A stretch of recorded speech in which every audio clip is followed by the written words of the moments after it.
po jako akawuwo tukuyozayoza nate Ssabasajja wangaala. Oluvannyuma lw'emyaka 28 ng'obwakabaka bwa Buganda butaaguddwa yali pulezidenti eyaliko ebiseera ebyo Dr. Apollo Milton Obote okuva mu mwaka ogwa 1966 Obuganda bwaddamu okufuna essanyu ng'ennaku z'omwezi 31 omwezi ogw'omusanvu omwaka gwa 1993 Ssabasajja Kabaka Cuucu Lukoma Nantawetwa Ronald Mwenda Mutebi II bwe yatuuzibwa ku Nnamulondo y'abajjajjaabe ku mikolo egyali Naggalabi songa era kati gy'emyaka 28 ng'omutandaala mu Buganda. Ssabasajja Semanobe amutuuzizza ku Nnamulondo. Kamalabyonna wa Buganda Oweekitiibwa Charles Peter Mayiga asinzidde enkoni ku mukolo ogw'okujagulizaako beene okuweza emyaka 28 ng'alamula Buganda n'asiima abantu b'omutanda obutatirira Buganda era ng'onayogedde ebyafaayo by'ettaka lya Mayiro eryagala okukwatibwako mu nnongooseeza z'eby'ettaka eziteekateeka okwanjulwa gavumenti wasinzidde okuwera nga Buganda bw'eri enneetegefu okutuula na buli kinnoomu akwatibwako ensonga z'ettaka okulaba ng'ensonga eneemulungulwa mirembe watali kusika mugwa. Ettaka lya Mayiro n'erya freehold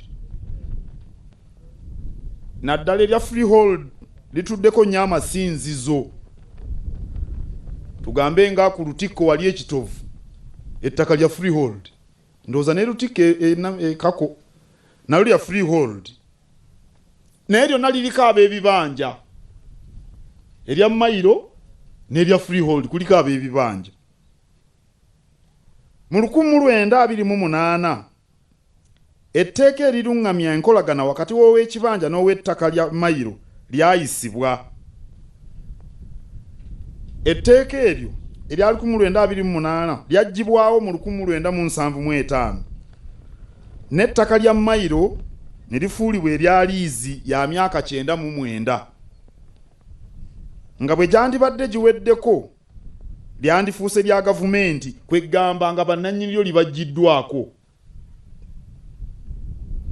Mu 1995 ettaka lya Mayiro lyadda wansi wa ssemateeka eyakolebwa mu mwaka ogwo. Tetulema kwebaza abaakola ekyo omu ku bo ye Oweekitiibwa Edward Kiwanuka Sekandi gwe tuli naye wano. Mwebale kuzza ttaka lya Mayiro mu ssemateeka. Ssabasajja empologoma ya Buganda Serwatika Lwataka asiimye buli kinnoomu akoze obwannakyewa okutambuza emirimu gya Buganda newankubadde nga waliwo okusoomoozebwa kw'ekirwadde ki COVID-19. Obwannakyewa okuyimirizaawo Obwakabaka naddala mu mbeera gye tulimu ey'obutasolooza musolo ate nga ebyandivuddemu ensimbi okuyimirizaawo emirimu gyaffe tebinatuddizibwa.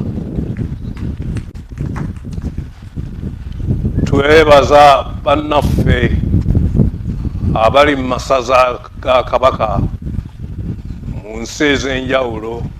Magulu Nnyonda avumiridde obukulembeze obutagobera mazima n'amateeka so nga n'abazadde abasabye okugunjula obulungi abaana okubasomesa okusobola okuvuganya mu nsi eno ssaako okuvumirira obutabanguko bw'omu maka. Bw'atyo n'asiima n'abavubuka olw'okukola ennyo okuyimirizaawo Buganda. Bw'atyo n'abasaba okugenda mu maaso wabula n'asaba abantu okugenda mu maaso n'okugoberera ebyo ebyassibwawo okwetangira ekirwadde ki COVID-19. Tukubiriza nnyo abazadde okugunjula obulungi abaana okubasomesa basobole okuvuganya obulungi mu nsi yaffe ennungi.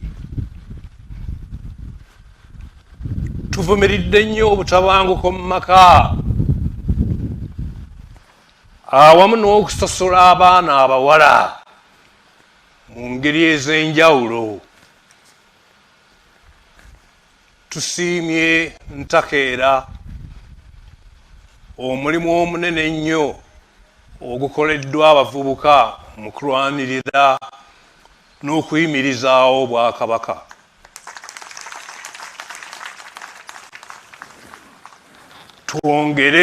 Twongere okukuuma ennono n'olulimi Oluganda nga tulusomesa abaana. Omutanda asabye gavumenti okwongera ku mutemwa gw'ensimbi gwe bannassaayansi abanoonyereza ku ddagala ly'ekirwadde ki COVID-19 wasinzidde okusiima amatendekero agali mu kaweefube ow'okufuba okulaba nga eddagala eriwonya ekirwadde kino livumbulwa. Tusiima nnyo University y'e Makerere, Mbalala n'eggulu olw'okunoonyereza okukoleddwa ddagala eriyamba okujjanjaba ekirwadde kya COVID-19. Era tusaba gavumenti okwongera ku mutemwa gw'ensimbi okuyamba bannassaayansi kibasobozese okunoonyereza n'okuvumbula eddagala erinaalwanyisa obulwadde buno. Ebintu nga federo, ebizimbe, embiri ezimu ssaako n'ebintu ebirala, Beno agambye nti Buganda byagigibwako wadde ng'ate bye biyitibwa ebyaffe, era nga bw'ali Muteesa agambye nti weetaagawo enteeseganya okugonjoola ensonga ezibikwatako ezitutte emyaka 28 wabula nga zikyalemye, wasinzidde okuvumirira abantu abateekawo embeera eremesa ng'ebyaffe bibanjibwa. Ebintu Buganda ebyagigibwako omuli enfuga eya federo, ettaka, ebizimbe omuli Bulange n'embiri z'abassekabaka baffe abaagenda. Bino n'ebirala bye tuyita ebyaffe ate nga kituufu ddala bye byaffe.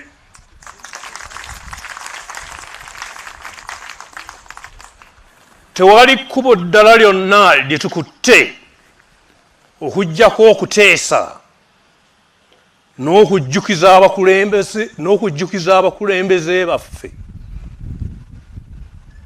ku nsonga ze twakkaanyaako n'endala ezikwata ku ddembe ly'obuntu.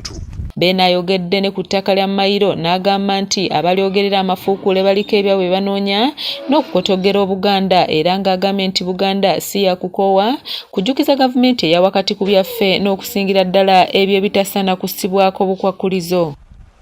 Tuvumirira nnyo bannaffe abo abateekawo embeera mu bugenderevu okutujja ku mulamwa